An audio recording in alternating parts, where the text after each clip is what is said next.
sa atong mga nagsunang mga Kristiyano, wala yung relihiyon.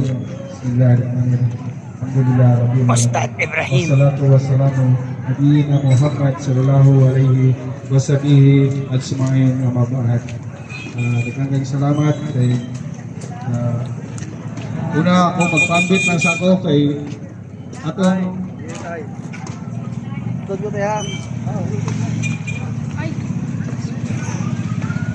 unang-una ako di ay taga Labangon, Punta Prinsesa o si Nasser Anong kaniyat ko sa ko ka Kristiyano Roman Catholic.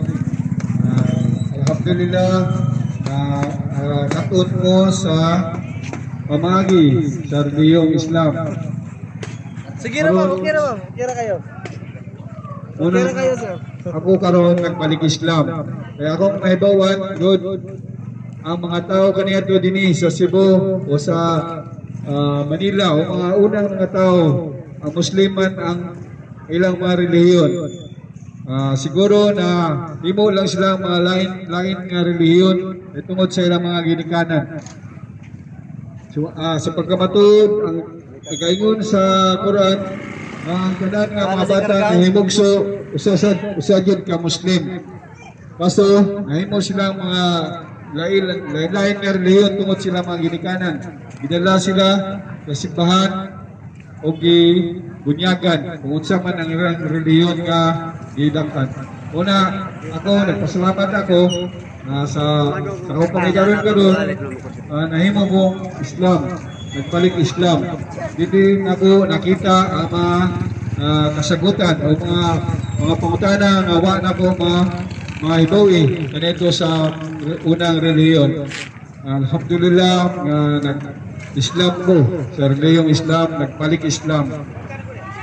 Ay pagkamatud ang Allah subhanahu wa ta'ala mao kanay gisamba sa mga Muslim ang nag-iisang Diyos, ang Allah subhanahu wa ta'ala. Kana siya dili lang sa mga Muslim sa tibok kasibutan. Ang Allah subhanahu wa ta'ala ang naglalang sa langit o ang kayutaan. Unya ang mga propeta, iyang ipadala ang mga propeta sa katauhan.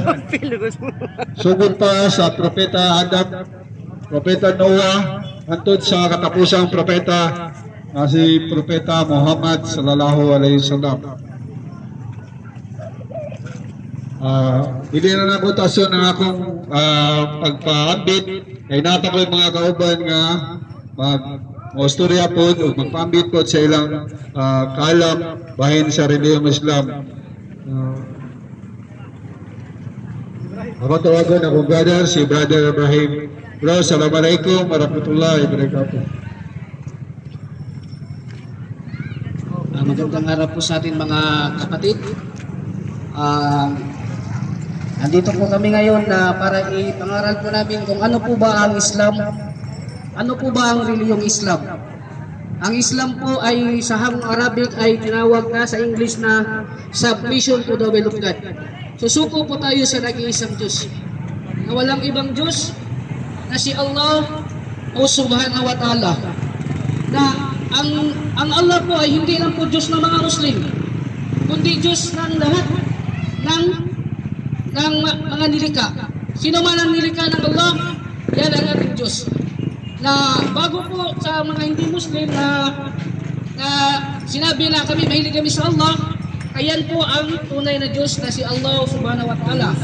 Na dapat po nating malaman mga kapatid na ako po isang balik Islam. Dati rin po akong Kristiyano at dati rin ako pumasok sa born again Christian. Naging pastor pa po ako at saka pumasok po ako sa dating daan, Iglesia ni Cristo. Halos lahat ng relihiyon ay napasok ko na mga kapatid. Pero ang kapayapaan po ay nasa Islam, ang tunay na relihiyon. Yung mga nagsasabi na kami po'y nagpalit ng relihiyon, mali po yun mga kapatid.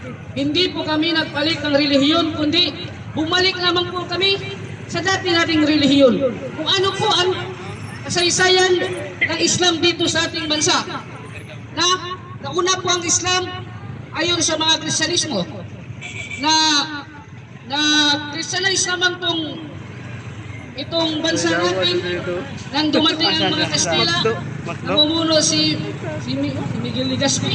Hindi po ako nagkakamali, noong 1565. Diyan dinala ang doktrina sa ngalan ng Ama at Anak at Diyos ng Espiritu Santo. Yun po ang dala nilang doktrina. Pero ang totoong relihiyon, ang nauna ay Islam, mga kapatid. On March 16, 1521, ay laganap na po ang Islam. 13th century pa lang ay laganap ng Islam. Nang dumating yung mga Kastila, na sila King Philip, si Magellan, ayun, ang hindi yumakap sa reliyong Christian, pumasok sa reliyon, pag-isipan muna po natin kung ano pong Islam. Ang mga Islam ay naniniwala sa mga kung ano ang inutos na Allah. At saka, kasi sinabi mo kami po ay Muslim, tinatakwil po namin si Jesus Christ, hindi po mga kapatid. Hindi ka magiging ganap na isang Muslim kung itakwil mo si Jesus Christ. Mga kapatid. Kaya hindi po namin tinakwil si Jesus Christ, ilagay po namin siya sa tunay po na dapat niya paglagyan. Siya ay isang propeta at sugo ng Allah. Sa Bible po mga kapatid, wala po kayong mababasa na sinabi ni Jesus Christ, I am the Lord and worship me. Wala po kapatid. Ako, dati po akong pastor. Tinaliksi ko po ang Biblia, wala po akong nabasa kapatid. Halos maubos ko ng basa yung Biblia. Wala po akong nabasa na sinabi ni Jesus Christ na siya ang Panginoon. Sino nagsabi niya na siya ang Panginoon? Tao lamang mga kapatid. Ang nagsabi na siya ay Diyos, kaya dapat sambahin.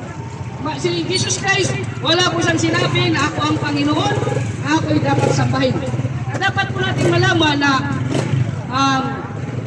ang mga Muslim, marami nagsasabi na terorista daw, ganito daw, yung mga Muslim, hanggang po kayo nagkakamali mga kapatid. Dapat po pag-aralan kung ano po ang aming relihiyon. Ang aming relihiyon ay tinatawag na salam, ang nais po namin ay kapayapaan. Bago kami bumay sa aming mga kapatid, bumabati kami ng Assalamualaikum warahmatullahi ta'ala wabarakatuh. Na ang ibig sabihin, para sa mga hindi mga Muslim, sumaiyo nawa ang kapayapaan at pagpapala at habag ng Allah. Na isa lang po ang pinapahayag namin na mula po naging sa lahat ng mga propeta, mula kay Adan alayhi salam hanggang sa huling propeta, kasi propeta Muhammad sallallahu alaihi wasallam, isa lang po ang kailang pinapangalan, na isa lang po ang Panginoon na dapat sambahin, si Allah. Walang magtatambal, walang dapat paglingkuran. Sinabi po ng Biblia, walang dapat sambahin. Walang dapat sambahin maliban lang sa akin. Yun po mga kapatid na dapat po na kami pong mga Muslim ay naniniwala po kami sa mga kung ano pong revelation na ipinababa ng Allah.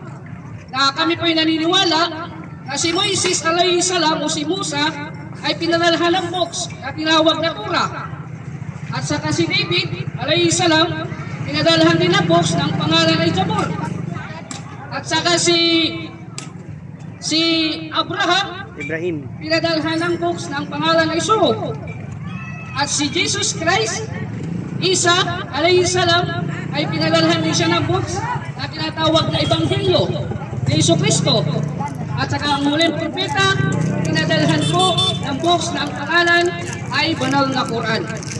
Saan po ba sa Biblia na ang Panginoon nagpanaog ng kasulatan ang pangalan Holy Bible? Wala pong pinanaog ng Panginoon ng pangalan Holy Bible. Wala pong books kahit sa anong kasaysayan. Pure history po kapatid. Wala pong Holy Bible na ipinanaog. Kabil po mga kapatid. Na ang 5 books lamang na ipinadala ng Allah, yun lamang ating paniniwalaan. Ang ibang mga books ngayon, kasi hindi na sila nagbabase sa Old Testament. New Testament na po tayo kay Jesus Christ. Hindi po mga kapatid. Sinabi po ni Jesus Christ, hindi ako pumarito upang ipawalang bisa ang katusan, kundi upang tuparin ito. Tuparin lahat natin kung ano ang katusan. Sino po ba ang tunay na mga Kristiyano, kapatid? Ang tunay na mga Kristiyano, kami mga Muslim, The true Christian is a real Muslim. Yan po ang totoo, kapatid. Kasi yung aming mga kababaihan ay ginagaya po si Virgin Mary. Virgin Mary ay nakanikap. Sino po ba ang sumusunod? Ngayon, tingnan natin ang mga babaeng mga Muslima, nakanikap sila. At saka yung si Jesus Christ, bago siya manalangin, pumasok siya ng masjid, kahit yung sapatos mo, kahit umabot ka na 1 million, hubarin yan bilang pag-respeto sa masjid. Saan ba yan? Sino bang relihiyon na gumagawa ng ganyan? Sino bang relihiyon na sumusunod? Bago muna magsala, bago magdasal, maghuhugas muna kami. Yan ay nakasulat sa Bible. Maghuhugas tayo, maghuhudo tayo. Yun ay nakasulat sa Bible. Ang lahat na nakasulat sa Bible, ang sumusunod lamang ay Muslim. Muslim ang sumusunod, hindi sumusunod yung Kristiyano. Kasi si Jesus Christ, kapag siya'y nanalangin sa kanyang Panginoon, sa Matthew 26:39, siya'y nagpapatira pa. Anong relihiyon ngayon na nagpapatira pa? Ano po bang relihiyon? Islam lamang ang nagpapatira pa. Wala na ibang relihiyon. Yung ibang relihiyon, ako dati man ako pastor, dati rin ako, may ano rin kami, ako na ang singir na singir ang relihiyon namin, celebrate Matthew. Wala lang. Nakikita nyo sa Islam ang unity o ano ang pagtawag sa Allah. Kasi nabi ko lang sa Biblia po tayo mga kapatid. Kasi pag gumamit po kami ng Quran, sabihin nyo po sa manigyo yan eh. Quran yan eh. Kasi nabi po sa Amos 8:11 na darating ang panahon, papalitan niya ang wika, isa lamang ang pagtawag sa Panginoon. Wika na dalisay, isa lang ang pagtawag sa Panginoon. Yun ay pinili ng Allah ay ang wikang Arabic. Napakalinis po mga kapatid. Yan po ang binigay ng Propeta Muhammad na revelation ay ang banal na Quran. Bilang mga Islam, hindi po kami nagpalit ng reliyon, kundi bumalik naman sa dati nating reliyon. Ano pang reliyon? Kasi meron naman nagsasabi na hindi naman po sa religion makapagligtas sa atin. Kung ating sarili, mali po yan mga kapatid. Mali po yan. Kailangan natin ng ano ba ibig sabihin ng religion? Ang religion ay ibig sabihin ay meron tayong sinusunod na dapat tayong magkaisa. Kasi yung ibang mga religion mga kapatid, ibang mga religion ay sinabi ni Apostol Pablo, kung si Pablo na sa Bible yun, bagitin na lang natin na mag-ilan-ilan, sinabi ng Bible na hindi kami katulad ng marami na kinakalakal ang salita ng Diyos. Yung iba, yung mga pastor, yung mga salita ng Diyos, kinakalakal nila, nangingin sila ng mga abuli. Kasi ang pagpapastor kapatid, ako dati naman ako live ya? Bro, mag-live ba? Nakakay member, 50,000 o buhatag at piso kada daw, nasa kay 50,000. Live siya, live. Muna siya nga, video lang ay? muna siya nga, ang religion na rin sa atong bansa, once ka ni religion, wala na siya tax. Why tax ang religion o buwan ang religion? Ang kinirang Islam, ang religion nga, dili nga religion, sakto nga religion na, dili religion na, amo ra gihimo kundi gikan ni sa Ginoo. Ibig sabihin Islam submission to the will of God. Pati ang una mga propeta kundi ang kuan ang ilang gikuan usa ra gyud ang ilang pangaral. Kundi ang Islam ra. Kamo di kuan kamo nga usa mo maingon diyan sa mga Muslim na sige na sa panguan sa mga kuan o na yung anak.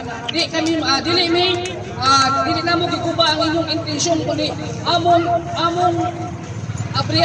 gusto na mo abrihan inyong kasing-kasing na usa ra gyud ang dapat natong sabahon si Allah. Si Jesus Christ ay isa lamang propeta. Sugo lamang ng Allah. Pag meron kayong nabasa sa Biblia na sinabi ni Jesus Christ na ang dalaw na worship me, pasok ako sa relihiyon mo. Anong relihiyon mo? Alis ko sa iyo. Sino po ang sinabi na Jesus ka na siya po yung Panginoon, siya po yung Diyos. Kasi nabasa ako ng Bible. Maraming na rin akong nakakwento ng mga ano ganito. Brother, bakit ka nag-Islam? Bakit ka naging ganito? Kasi mga kapatid, bago ako nag-Islam, pinag-aralan ko muna ang tinatawag nila na Quran. Quran. Pinag-aralan ko mga kapatid.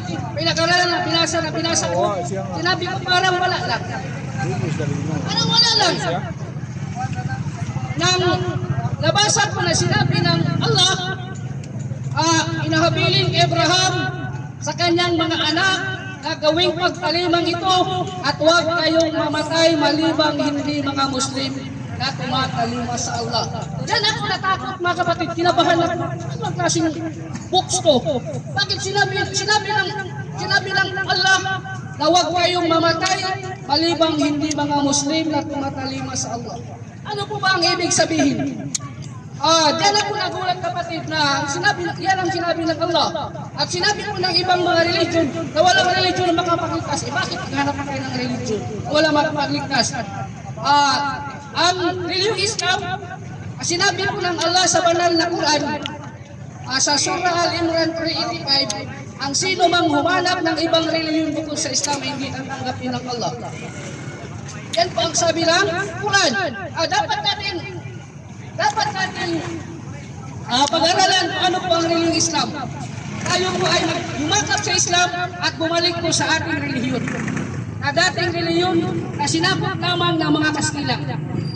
Noong March 15, March 16, 1521. Si Yoyoy Villame, hindi po siya Muslim. Bakit alam niya yung kasaysayan na yun? Unang bagsak nila niya dito sa Cebu. Sa Lapu-Lapu yun, sa Lapu-Lapu. Sa Limasawa. Dito pa sa Cebu. Dito pa yung mga Kastila. Sinakot tayo. Pero ang Tinood sa Kamutis Island. Tayo mga Muslim. Limasawa? Yung bata bago. Dili kasaligan ang history. Ang history ba, di kasaligan. Bagong sila na sa Muslim po ang kanyang religion.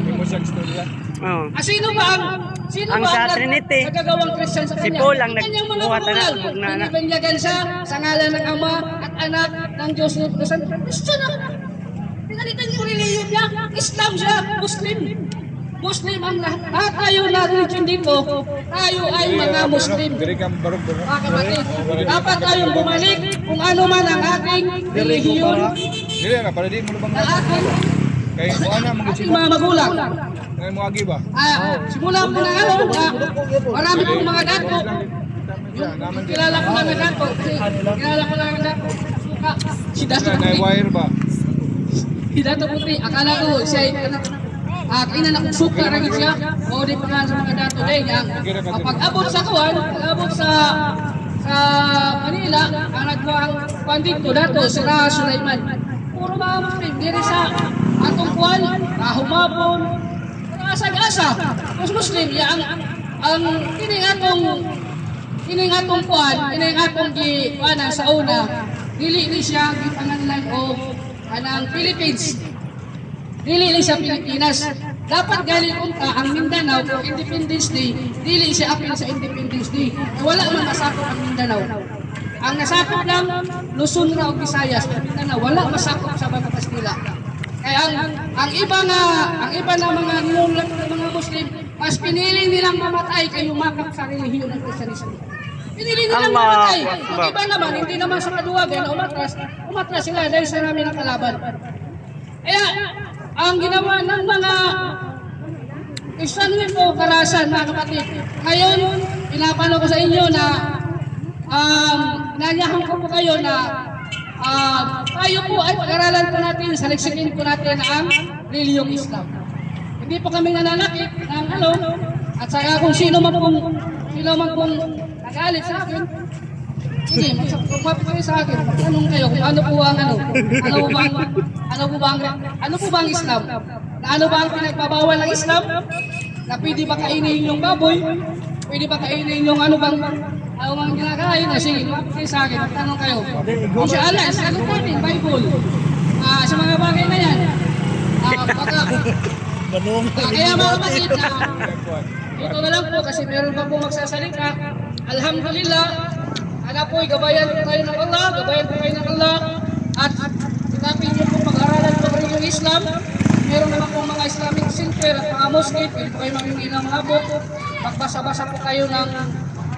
po kayo ng mga pamphlets. Kasi dati nagbasa ako niyan eh.